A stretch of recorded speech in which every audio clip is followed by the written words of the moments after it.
Good evening, folks. This is Andy Pedraza with Special Effects Academy, and we're on the June 23rd of 2019 start of the week session for the Forex trading room.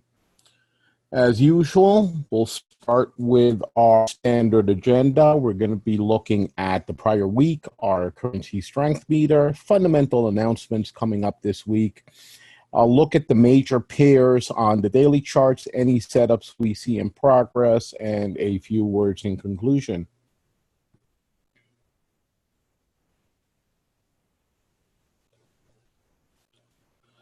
We'll start by looking at the ledgers. So there we go.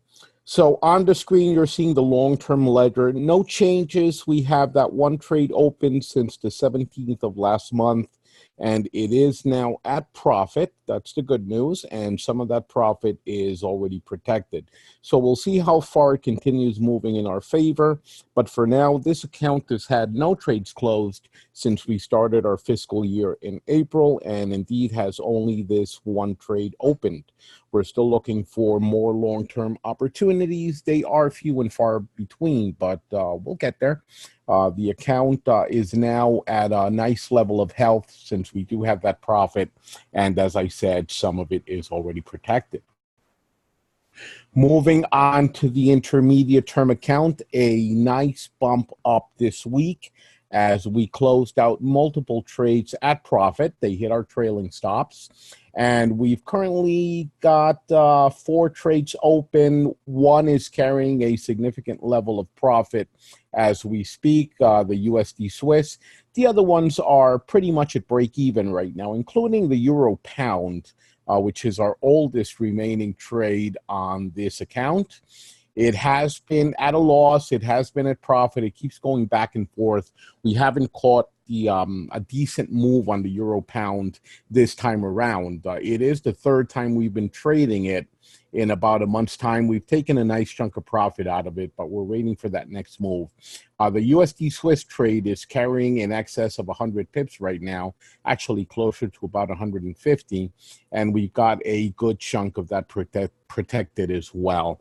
The account is carrying right now on closed trades close to 17% profit, and with the profit on the open trades, we're actually pretty close to 20%. We're just shy of the 20% mark on this account, so that's really good news.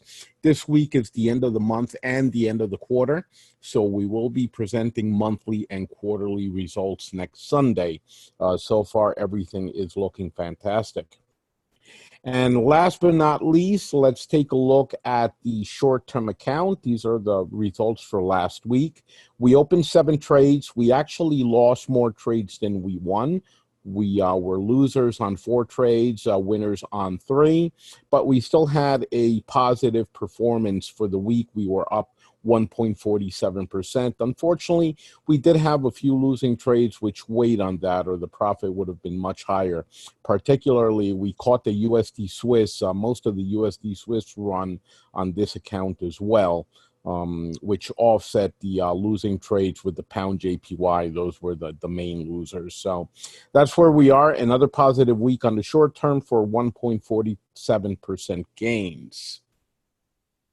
Notes and opportunities for improvement. As I said, we had a small uptick on the short term with more losers than winners, but still showing a weekly profit.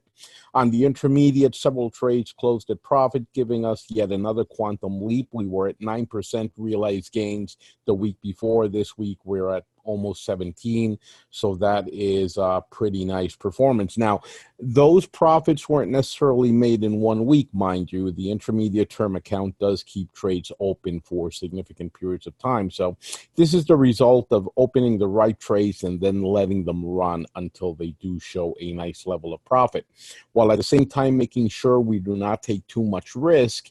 And indeed, if we have trades that are losing money for us, we tend to get rid of them quickly, either via their original stop loss, or we just close them out at some point if we see they're not performing. So those gains, while impressive, were not just for the week, but just a result of the well, the way we operate the intermediate term account, I should say. And as mentioned, our one trade on the long-term account is now moved into profit and the trailing stop is kicked in. We've got a quiet week ahead with only one fundamental announcement of any weight, which is going to be the New Zealand interest rate. Everything else on the fundamental calendar is pretty light. Of course, we're going to look at the calendar in the next slide or in the next couple of slides. All that said, however, the UK situation continues to provide a lot of chaos. So we've seen the pound go up, the pound go down. It's generally tending down, but it does have some wild swings, which can take us out at a loss, even if we're right in the longer term direction. So the pound, while we are trading it, we're trying to trade it as carefully as possible. And we did get stuck on the wrong side of a couple of trades with the pound JPY and the short term account. So you can't win them all. But you do have to be aware of anything going on so that you take extra care when something like this is happening.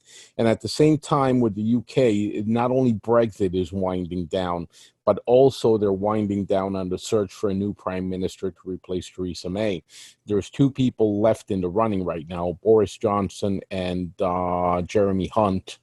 And, well, they're going to be having an internal vote, a party vote. This is not going to be a general election. This is just going to be the registered members of the Tory party are going to be submitting their votes by mail. So that's about 160,000 people. That's it. That's the number of people that will be voting for the replacement for Theresa May. And of course, as I said earlier, we're a week away from the end of our first quarter of our fiscal year, and all the results are looking really, really good.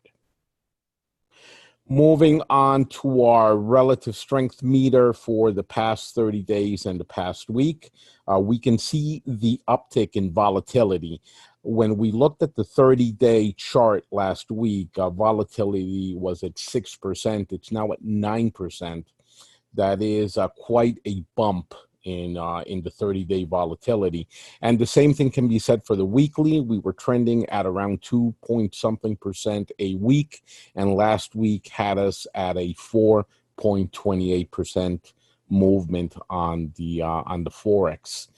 So taking a look at what's happened, we can see something very clearly looking at the 30-day chart, which is that the metals, silver and gold, at the end of the chart were the clear winners.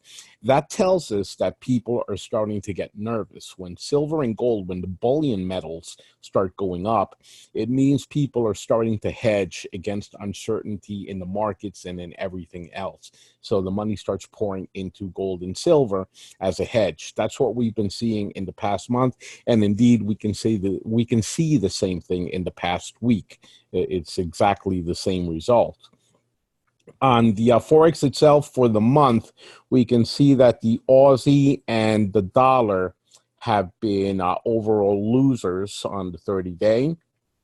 The Swiss has been a winner, as has the JPY.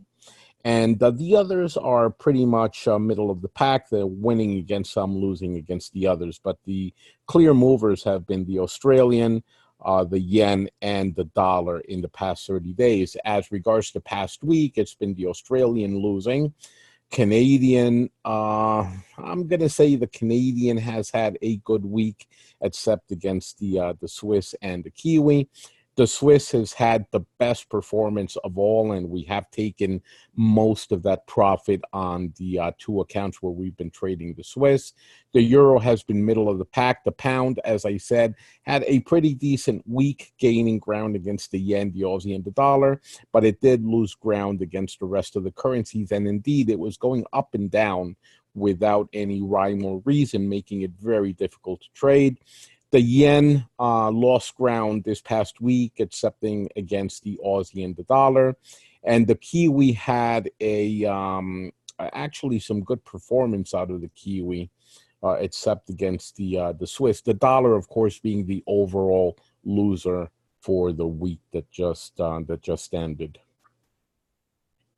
And I'm going to go back to that slide just to note something. The dollar actually had a pretty good week at the beginning of the week, and then Thursday into Friday, the dollar simply collapsed, which we're going to be looking at in some of the charts. So that was a bit of a turnaround, a surprise turnaround towards the end of the week.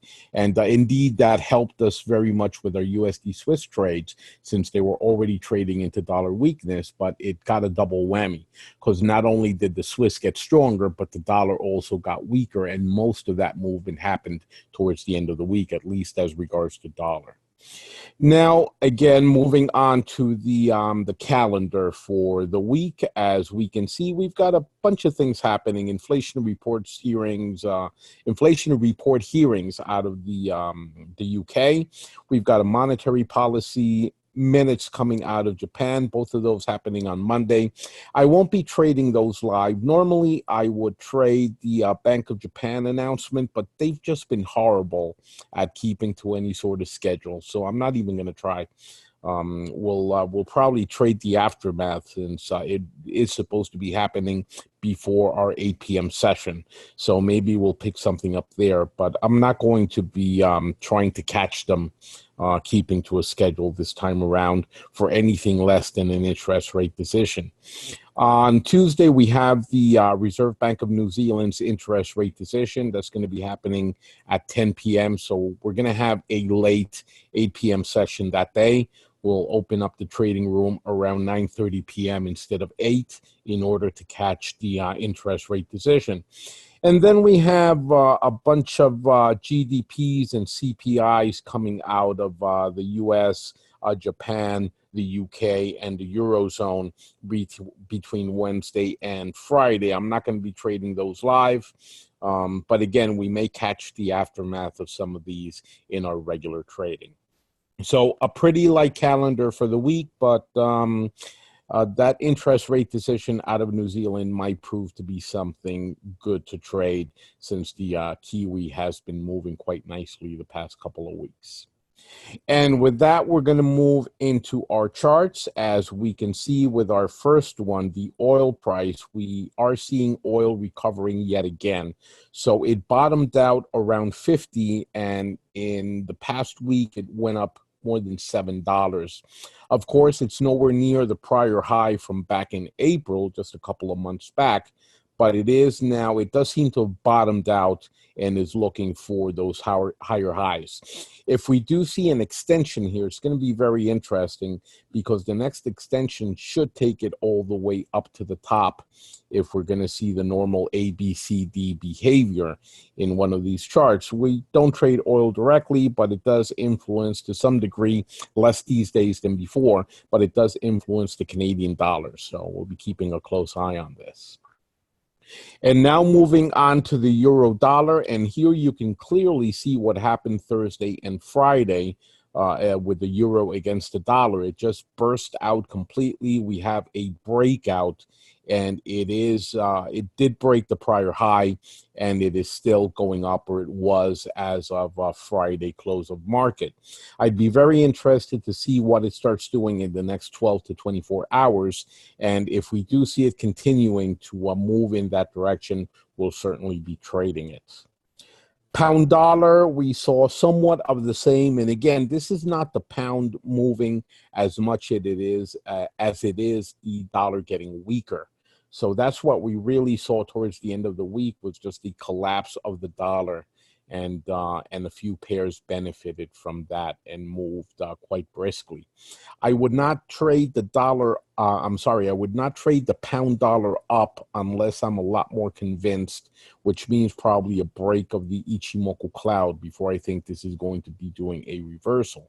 More likely, it's just a normal retracement as things go back and forth in the UK, as well as whatever's happening in the US between the threat of war with Iran and the whole illegal immigrant controversy and everything else that's going on in the US. So we'll keep an eye on both euro dollar and pound dollar, but we're going to be very cautious on any entries. USDJPY has continued moving nicely into yen strength. And again, This is both yen strength and dollar weakness, and we see most of it happening towards the second half of the week. So the week started out very flat, not a lot of movement, and then Wednesday evening, I'm going to say, into Friday, it just went into overdrive and started going down. A lot of these, as I said with the other pairs, and I'm going to be saying it with the ones we're looking at further ahead, I'm going to be seeing how the week kicks off, because we're either going to have a continuation, which means that we're probably going to be seeing some trends establishing themselves, but it's just as likely that we will have a retrace, since the movement was so fast and so strong. So we're going to be very cautious as the week begins, but also we want to try to find these opportunities, which are going to do wonders for the account if we catch them at the right time. USD CAD, and we're already trading the USD CAD down on an open trading intermediate term account. Some nice movement also towards the end of the week, but on Friday we can see that it did go into a retracement into Canadian weakness or dollar strength for whatever reasons all its own. It wasn't a big retracement, but it was a retracement nonetheless. So this is one of those pairs that just didn't behave the way the rest of the market behaved. USD Swiss, again, I'm just very impressed with what we've done with the USD Swiss in the past week. You can see that we caught almost all the movement, if not all of it. And now I'm very eager to see how the week begins. If we're going to see an extension and a break of that prior low, that bottom, the floor there on the chart at the 97.15 or thereabouts, that red line at the very bottom. This chart has a lot of room to move. If we look at a weekly, it just looks on the daily as if it's bottoming out, but there is a lot of room for it to continue dropping. And I've been trying to catch the USD Swiss. Those of you who have been with me for a while know that I've been trying to catch this drop in the USD Swiss for quite a while. And we've made money along the way, and we've lost a few dollars as well. Overall, I think we've come out ahead.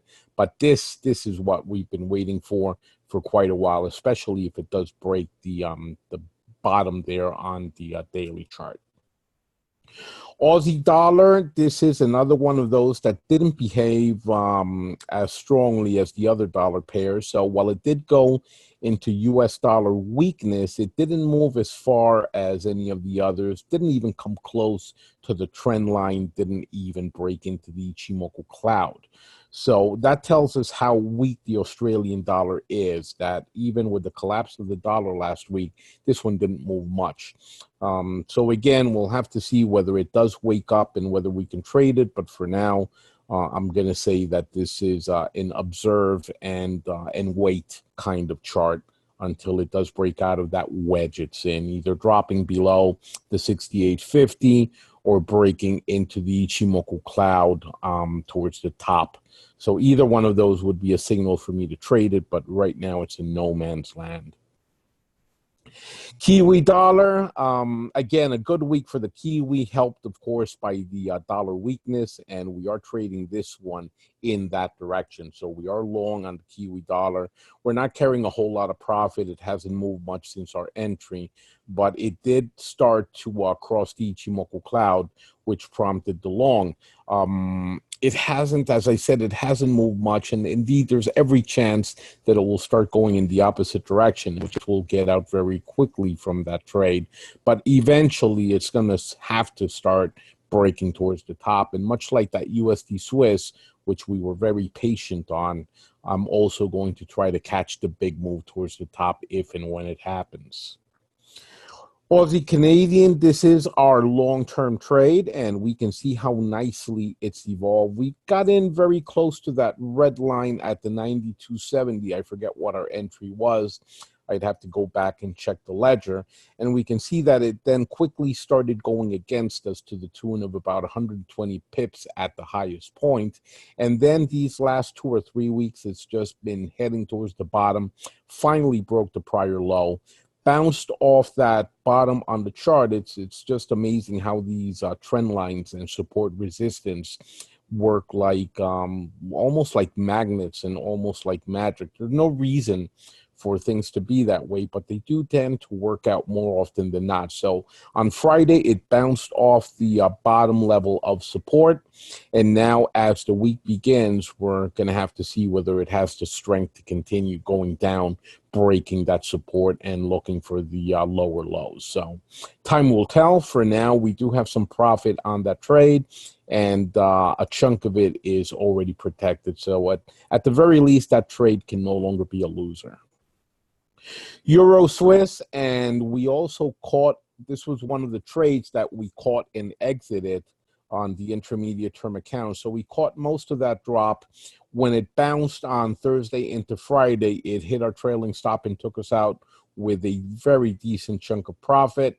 And now I'd be waiting to see whether it is going to be going up again or not. So we may be re-entering this trade at some point, but again, after a win, I'm much more cautious than otherwise. I don't like giving money back to the market. Euro pound, as I said earlier, it's been a loser. It's been a winner. That open trade has gone in both directions for us. Right now, it's at break even.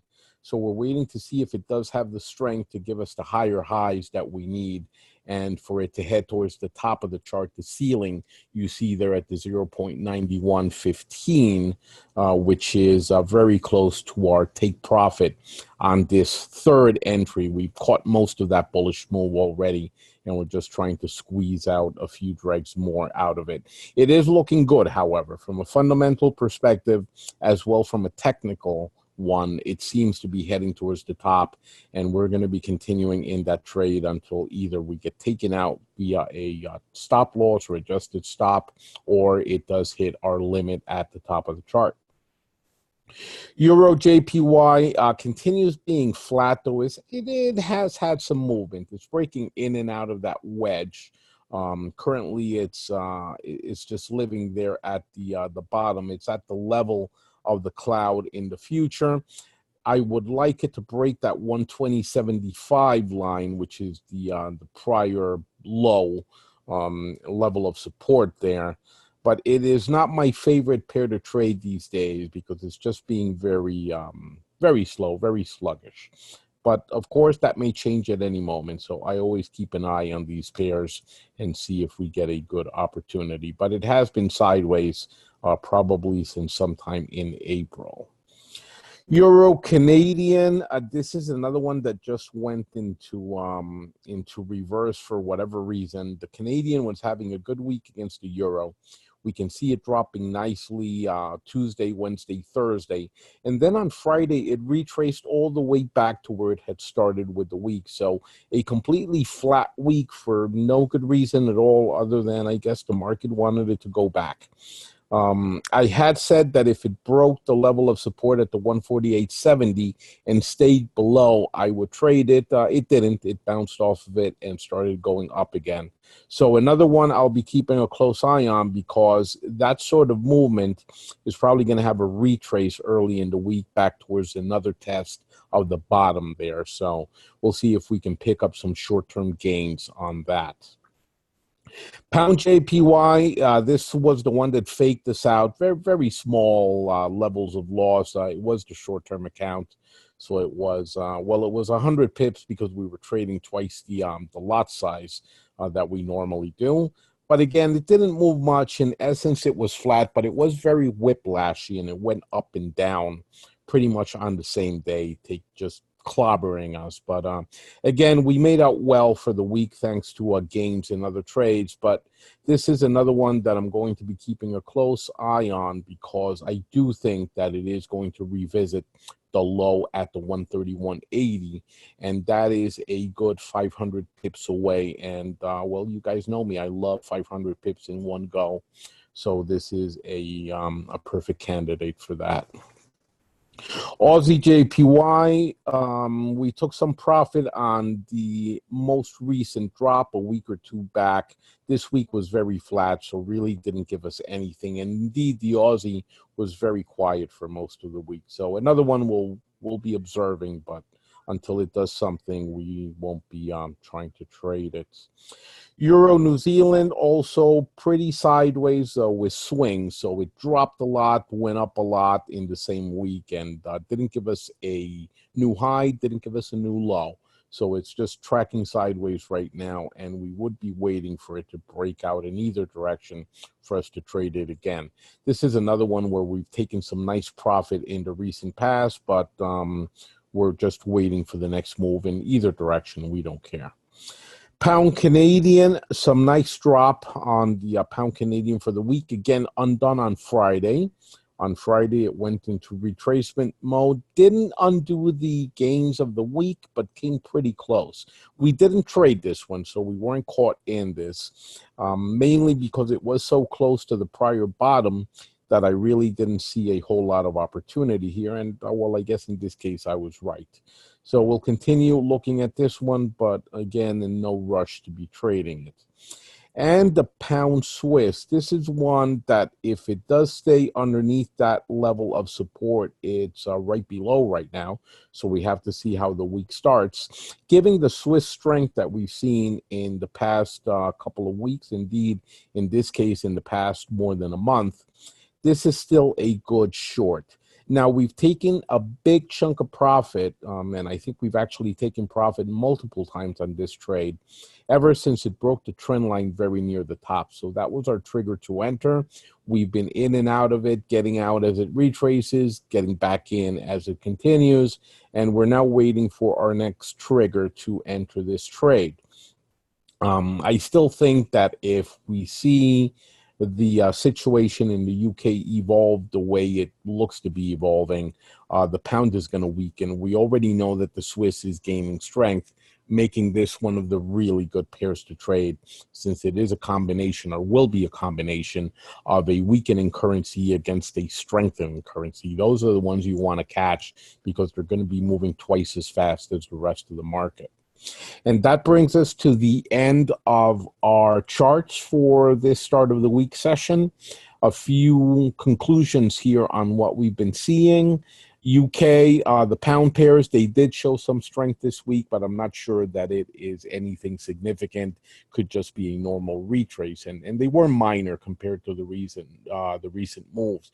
And it's still obviously a key currency to keep an eye on because of both Brexit as well as the fight for the prime ministership of the UK right now.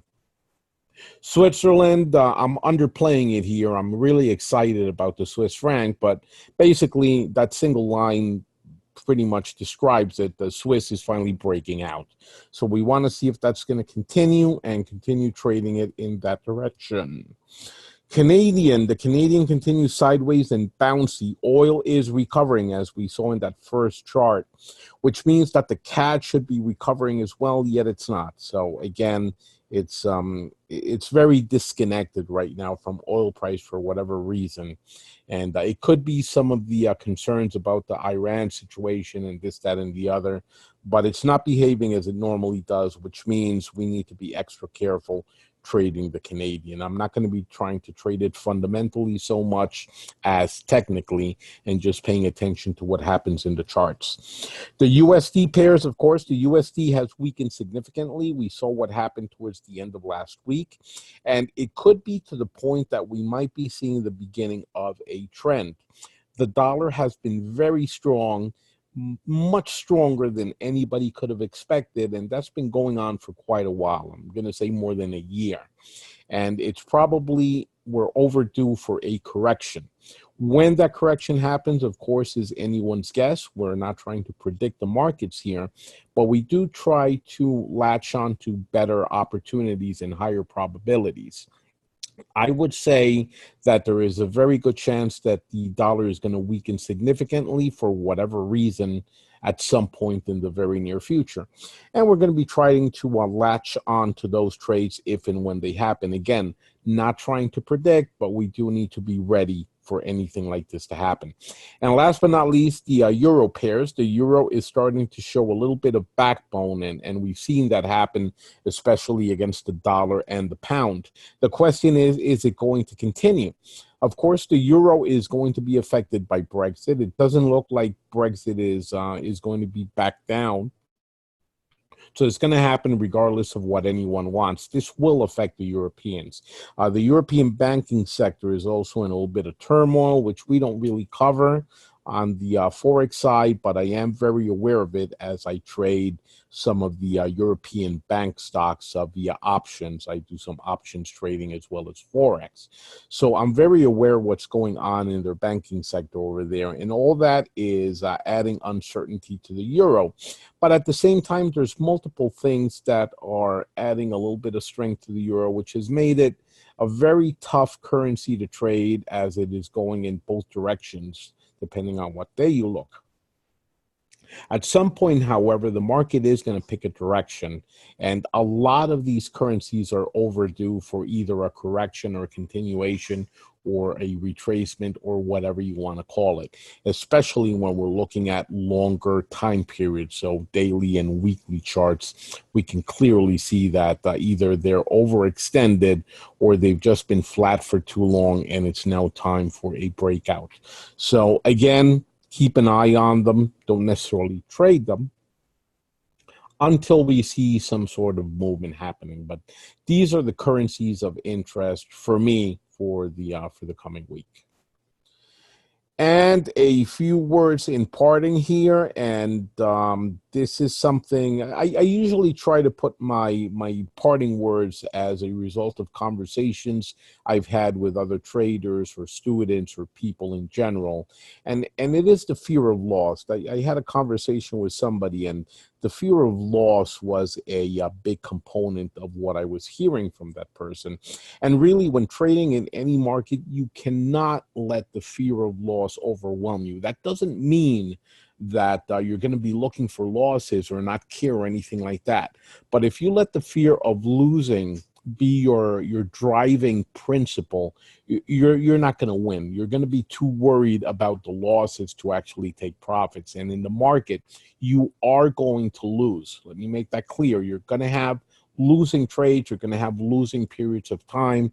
Things are not always going to work out. And so will I. I'm going to lose as well, and I've had losing periods. The difference between me and the other guys trying to teach out there is that I do not hide the losing periods. I consider them a normal part of trading.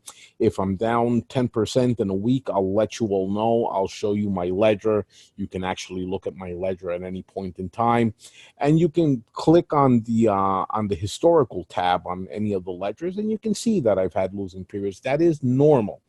Controlling how much you lose in a worst case scenario and making sure that you're not limiting how much you can win when you do have a best case scenario, that's what's going to make you a success in the market. Warren Buffett probably said it best when somebody asked him what was his guiding principle, was don't lose money. That is true. If you don't lose money, everything else you're going to do is going to make money for you. But while that may be your principle in the don't lose money kind of thing, don't fear losing money. Because when we trade the market, we have to risk equity in order to make profit. You cannot make profit if you're not risking something along the way. So the risk that we take, you can consider that the payment for your profits in the future. No risk, no gain. And part of what we teach our students, of course, is not to fear the losses, but to accept them. They're a normal part of life. We are going to lose sometime.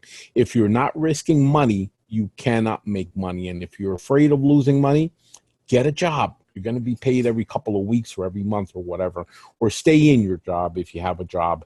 The market will eat you alive if you're afraid of losing money. And that's going to be it for this week. Does anybody have any comments or questions before we drop off? Okay, and thank you very much. I will be sending out a recording of this session in a bit, and I'll see you guys tomorrow in our regular trading sessions. Have a good one. Thank you, sir. Take care.